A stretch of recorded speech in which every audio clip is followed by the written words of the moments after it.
بسم اللہ الرحمن الرحیم۔ وعن عبداللہ ابن مسعود قال، اور حضرت عبداللہ ابن مسعود سے مروی ہے، انہوں نے فرمایا ان الساعۃ لا تقوم حتی لا یقسم میراث ولا یفرح بغنیمۃ۔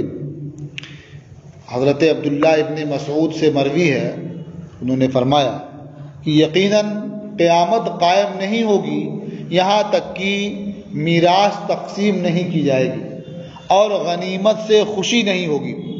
گویا قیامت سے پہلے یہ نشانی بھی سامنے آ جائے گی کہ میراث تقسیم ہی نہیں کی جائے گی اور مال غنیمت سے خوشی نہیں ہوگی۔ میراث تقسیم کیوں نہیں ہوگی، مال غنیمت سے خوشی کیوں نہیں ہوگی؟ اس لیے نہیں کہ لوگ عمل نہیں کریں گے شریعت پر، بلکہ اس لیے کہ کس کے درمیان میراث تقسیم کرے کوئی بچے گا ہی نہیں۔ سمجھے نا، اس قدر شدید مقابلہ ہوگا کہ مال غنیمت خوب حاصل ہوگا، لیکن بانٹے کس کے درمیان؟ تو جو بچے گا اسے کوئی خوشی نہیں ہوگی مال غنیمت کو دیکھ کر کے۔ تو قرب قیامت کی نشانی بھی ظاہر ہوگی، یعنی قیامت اس وقت تک قائم نہیں ہوگی جب تک کہ یہ صورتحال ظاہر نہ ہو جائے کہ میراث تقسیم نہیں کی جائے گی اور مال غنیمت سے خوشی حاصل نہیں ہوگی۔ ثم قال، پھر حضرت عبداللہ ابن مسعود نے فرمایا عدو یجمعون لأہل الشام، یہ بڑے دشمن اہل شام کے لیے فوج اور ہتھیار جمع کریں گے۔ اہل شام میں جو مسلمان ہوں گے ان کے لیے فوج اور ہتھیار جمع کریں گے۔ وَيَجْمَعُ لَهُمْ أَهْلُ الْإِسْلَامِ یعنی روما، اور اہل اسلام ان کے لیے یعنی رومیوں کے لیے فوج اور ہتھیار جمع کریں گے۔ فَيَتَشَرَّطُ الْمُسْلِمُونَ شُرْطَةً لِلْمَوْتِ، تو مسلمان موت کے لیے ایک دستہ تیار کریں گے۔ شرطہ کہتے ہیں ایک دستے کو۔ فَيَتَشَرَّطُ الْمُسْلِمُونَ، تو مسلمان تیار کریں گے شُرْطَةً لِلْمَوْتِ، ایک دستہ موت کے لیے۔ مطلب کیا تیار کرنا موت کے لیے؟ لا ترجع الا غالبۃ، وہ دستہ واپس نہیں لوٹے گا مگر غالب ہو کر کے، یعنی وہ دستہ پوری فوج میں چنا ہوا ہوگا اور بہت بہادر ہوگا۔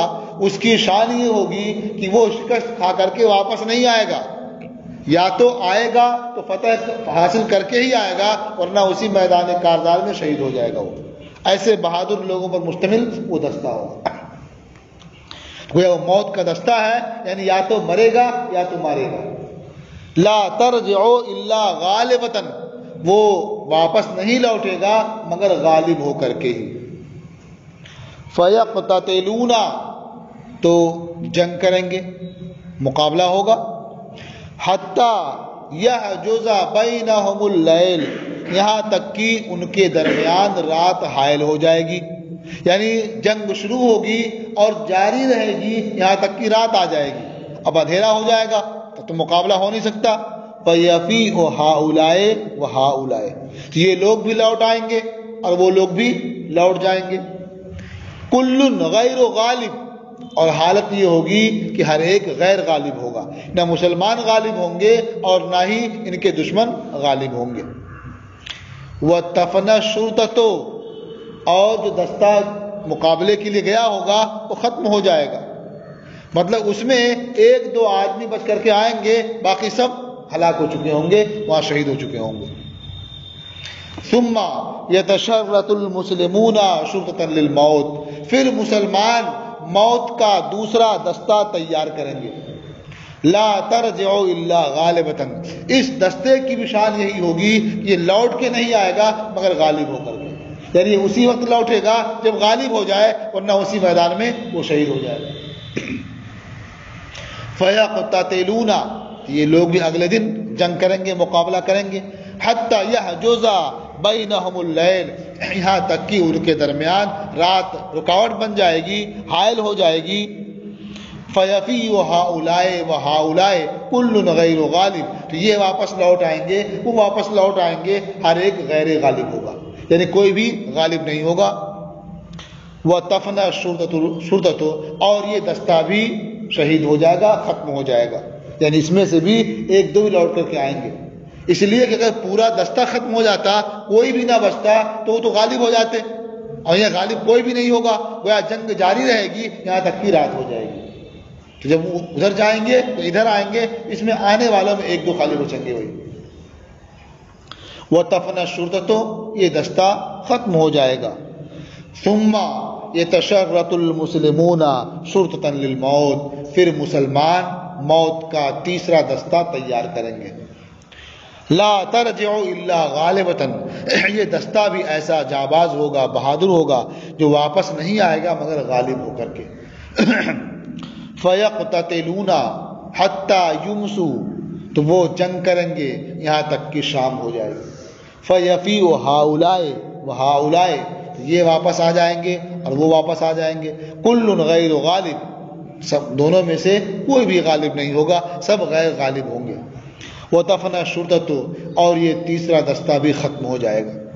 فَإِذَا كَانَ يَوْمُ الرَّابِعِ، تو جب چوتھا دن ہوگا، نہد الیہم بقیۃ اہل الاسلام، تو جو اہل اسلام میں باقی بچیں گے وہ سب ان کی طرف چل پڑیں گے۔ نہد الیہم بقیۃ اہل الاسلام، بقیہ اہل اسلام ان کی طرف اٹھ کھڑے ہوں گے۔ فَيَجْعَلُ اللَّهُ الدَّبَرَةَ عَلَيْهِمْ، تو اللہ تبارک و تعالی ان پر شکست کو مسلط کر دے گا، یعنی کفار پر شکست کو مسلط کر دے گا۔ فَيَقْتَتِلُونَ مَقْتَلَةً، تو مسلمان ان سے سخت جنگ کریں گے، لم یرا مثلھا، کہ اس جنگ جیسی جنگ نہیں دیکھی گئی، یعنی ایسی خونریز اور ایسی بھیانک جنگ ہوگی وہ۔ حتیٰ ان الطائر لیمر بجنباتہم فلا یخلفہم حتیٰ یخر میتا، یہاں تک کہ پرندہ ان کے بغل سے گزرے گا، پرندہ ان کے کناروں سے گزرے گا تو پرندہ انہیں پیچھے نہیں چھوڑے گا یہاں تک کہ مردہ ہو کر کے گر جائے گا، یہاں تک کہ وہ مر کر گر جائے گا۔ صورتحال کیا ہوگی کہ جہاں جنگ ہو رہی ہوگی اس قدر غبار اٹھیں گے گھوڑوں کے دوڑنے کی وجہ سے، تلواریں اس طرح کھنکھنائیں گی ٹکرانے کی وجہ سے، تیر اندازی ہوگی، تو وہاں اوپر سے کوئی پرندہ اڑ نہیں سکتا، لیکن ان کے کناروں سے جو پرندے گزریں گے تو اس قدر دھول ہوگی اور یہ ایریا اتنا لمبا ہوگا کہ وہ پار نہیں کر پائیں گے کہ مر کر گر جائیں گے وہ نیچے، یعنی اس دھول کی وجہ سے انہیں سانس لینے میں دشواری ہوگی، وہ خود مر کے نیچے آ جائیں گے۔ یہ حالت ہوگی اس گھمسان جنگ کی، وہ ان کا دم گھٹ جائے گا اور وہ مر کے نیچے آ جائیں گے۔ فَيُتَعَادُ بَنُو الْعَبْدِ كَانُوا مِئَةً فَلَا يَجِدُونَهُ بَقِيَ مِنْهُمْ إِلَّا الرَّجُلُ الْوَاحِدُ، تو بنو العب کو شمار کیا جائے گا۔ بنو العب سے مراد کیا ہے کہ یعنی ایک ساتھ جو لوگ گئے تھے انہیں شمار کیا جائے گا۔ بنو العب کا معنی باپ کے بیٹے، کانو میتن جو 100 تھے، یعنی اگر ایک باپ کے 100 بیٹے تھے بلا واسطہ یا بالواسطہ یا جیسے بھی، یا ایک لیڈر کے پیچھے 100 سپاہی تھے، تو اب انہیں شمار کیا جائے گا۔ فلا یجدونہ بقیہ منہم، تو لوگ اسے نہیں پائیں گے کہ ان میں سے باقی بچا ہو مگر ایک مرد، وہ 100 میں سے ایک ہی باقی بچا ہوگا۔ فبأی غنیمت یفرح، تو کس غنیمت سے وہ خوش ہوگا، یعنی 100 آدمی گئے 99 شہید ہو گئے، ایک آدمی بچا، تو کامیاب ہونے کے بعد خوب مال غنیمت پایا، وہ کیا خوش ہوگا اس سے، ہوئی فبأی غنیمت یفرح، کس غنیمت سے وہ خوش ہوگا۔ وأی میراث یقسم، اور کون سی میراث تقسیم ہوگی۔ فبینما ہم کذالک، تو لوگ اسی حال میں ہوں گے، اذ سمعوا ببعث هو اکبر من ذالک، کہ اچانک وہ لوگ شدید جنگ کے بارے میں سنیں گے جو اس سے زیادہ بڑی ہوگی، جو گھمسان کی جنگ ہو رہی ہوگی جس میں یہ لوگ کامیاب ہوئے، اس سے شدید جنگ کے بارے میں وہ سنیں گے۔ فجاءہم الصریخ، ان کے پاس چیخنے چلانے کی آواز آئے گی، وہ کیا آواز ہوگی، ان الدجال قد خلفهم فی ذراریہم، کہ دجال ان کے پیچھے ان کے اہل و عیال میں پہنچ گیا۔ فَيَرْفُضُونَ مَا فِي أَيْدِيهِمْ، تو یہ مجاہدین جو ان کے ہاتھوں میں ہوگا سب وہیں پھینک دیں گے، یعنی جو مال غنیمت ان کے پاس ہوگا سب وہیں پھینک دیں گے، وہیں ڈال دیں گے۔ وَيُقْبِلُونَ اور وہ متوجہ ہوں گے ادھر. یہ جو دشمن کے بارے میں سنیں گے کہ وہاں پہنچ گیا ہے اس کے بارے میں متوجہ ہوں گے. فَيَبْعَثُونَ عَشْرَ فَوَارِسَ طَلِيَةً تو مقدمۃ الجیش کے طور پر 10 سواروں کو بھیجیں گے. طلیعہ کہتے ہیں ان سپاہیوں کو یا ان فوجیوں کو جو فوج کے آگے آگے جاتے ہیں تاکہ وہ حالات سے آگاہی حاصل کریں، جاسوس کے طور پر ہوں گے وہ. تو وہ 10 سپاہیوں کو 10 سواروں کو بھیجیں گے تاکہ وہ حالات سے آگاہی حاصل کریں. قال رسول اللہ صلی اللہ علیہ وسلم اللہ کے رسول صلی اللہ تعالی علیہ وسلم نے ارشاد فرمایا انی لعارف اسماءہم و اسماء آبائہم یقیناً میں ان کے نام جانتا ہوں، ان کے آبا کے نام جانتا ہوں، والوانا خیولہم اور ان کے گھوڑوں کا رنگ بھی جانتا ہوں. لوگ کہتے ہیں کہ حضور کو غیب کا علم نہیں ہے. آپ دیکھیں کہ کب خبر دے رہے ہیں اور کب یہ واقعہ پیش آئے گا. ابھی سنا نا، دجال کے نکلنے کے وقت واقعہ پیش آئے گا اور اس وقت جو 10 آدمی پہلے بھیجے جائیں گے پتہ لگانے کے لیے ان 10 کا سرکار نام بھی جانتے ہیں، ان کے باپ کا نام بھی جانتے ہیں، کس گھوڑے پر بیٹھ کر جائیں گے ان گھوڑوں کا رنگ بھی پہچانتے ہیں. ہم خیر فوارسا او من خیر فوارسا علی ظہر الارض یومئذ وہ 10 آدمی جو پہلے جائیں گے وہ بہتر سوار ہوں گے یا بہتر سواروں میں سے ہوں گے روئے زمین پر اس دن، یعنی اس دن جو روئے زمین پر سوار ہوں گے ان بہتر سواروں میں سے وہ بھی ہوں گے یا وہ بہتر سوار ہوں گے. یہ او کے ذریعہ راوی نے اپنے شک کو بیان کر دیا ہے کہ یہ شک ہے کہ حضور نے خیر و فوارس فرمایا یا من خیر فوارسا فرمایا. رواہ مسلم، اسے امام مسلم نے روایت کیا. وعن ابی ہریرہ ان النبی صلی اللہ علیہ وسلم قال اور حضرت ابو ہریرہ سے مروی ہے کہ نبی کریم صلی اللہ تعالی علیہ وسلم نے ارشاد فرمایا هل سمعتم بمدینۃ جانب منها فی البر و جانب منها فی البحر. حضور نے ارشاد فرمایا کیا تم لوگوں نے ایسا شہر سنا ہے جس کا ایک کنارہ خشکی میں ہو اور اس کا دوسرا کنارہ سمندر میں ہو؟ قالوا نعم، صحابہ نے عرض کیا ہاں یا رسول اللہ. قال لا تقوم الساعة حتى يغزوها 70,000 من بنی اسحاق. اللہ کے رسول صلی اللہ تعالی علیہ وسلم نے ارشاد فرمایا قیامت قائم نہیں ہوگی یہاں تک کہ بنی اسحاق میں سے 70,000 ان سے غزوہ کریں یا وہاں غزوے میں شامل ہوں گے.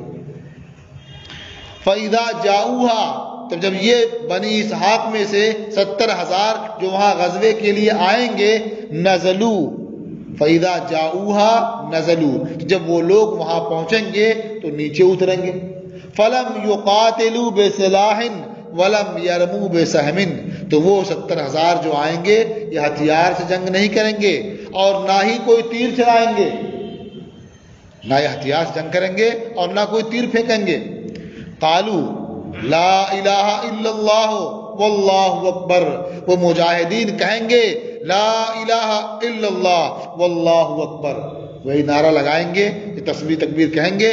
فَيَسْقُطُ أَحَدُ جَانِبَيْهَا تو اس شہر کے 2 کناروں میں سے ایک کنارہ گر جائے گا. قال ثور بن یزید الراوی اس حدیث کے ایک راوی ثور ابن یزید ہیں، وہ کہتے ہیں لا اعلمه الا قال الذي في البحر میں حضرت ابو ہریرہ کے بارے میں نہیں جانتا مگر یہ کہ انہوں نے فرمایا کہ وہ کنارہ جو سمندر میں ہے، یعنی وہ شہر کا ایک کنارہ سمندر میں ہے اور ایک کنارہ خشکی میں ہے. تو جب یہ مجاہدین آئیں گے اور کہیں گے لا الہ الا اللہ واللہ اکبر تو وہ کنارہ جو سمندر میں ہے وہ گر جائے گا. ثم یقولون الثانیۃ پھر وہ لوگ دوبارہ کہیں گے لا الہ الا اللہ واللہ اکبر فیسقط جانبہ الآخر اس شہر کا دوسرا کنارہ بھی گر جائے گا. ثم یقولون الثالثۃ پھر یہ مجاہدین تیسری مرتبہ کہیں گے لا الہ الا اللہ واللہ اکبر فیفرج لہم تو وہ شہر ان کے لیے کھول دیا جائے گا، فتح کر دیا جائے گا۔ فَيَدْخُلُونَهَا، تو یہ لوگ اس شہر میں داخل ہوں گے، فَيَغْنَمُونَ، تو وہ مال غنیمت جمع کریں گے، فَبَيْنَا هُمْ يَقْتَسِمُونَ الْمَغَانِمَ، تو اسی درمیان کہ مسلمان یہ مجاہدین مال غنیمت تقسیم کریں گے، اذ جاءہم الصریخ، کہ اچانک ان کے پاس چیخنے چلانے کی آواز آئے گی، فقالا، چیخنے والا کہے گا، ان الدجال قد خرج، دجال نکل چکا ہے، فیترکون کل شیء ویرجعون، تو وہ ہر چیز چھوڑ دیں گے اور واپس لوٹ آئیں گے، ادھر دجال کے نکلنے کی بات کی جائے گی۔ رواہ مسلم، اسے امام مسلم نے روایت کیا ہے۔ تو اس سے معلوم ہوا یہی وہ موقع ہے جس کے بارے میں اوپر کہا گیا تھا قیامت قائم نہیں ہوگی یہاں تک کہ ایسا وقت آ جائے گا کہ میراث تقسیم نہیں کی جائے گی اور مال غنیمت سے خوشی حاصل نہیں ہوگی، کہ ہاں مال غنیمت خوب ملے گا لیکن اس سے خوشی نہیں ہوگی اور میراث تقسیم نہیں کی جائے گی۔ بس آج کا سبق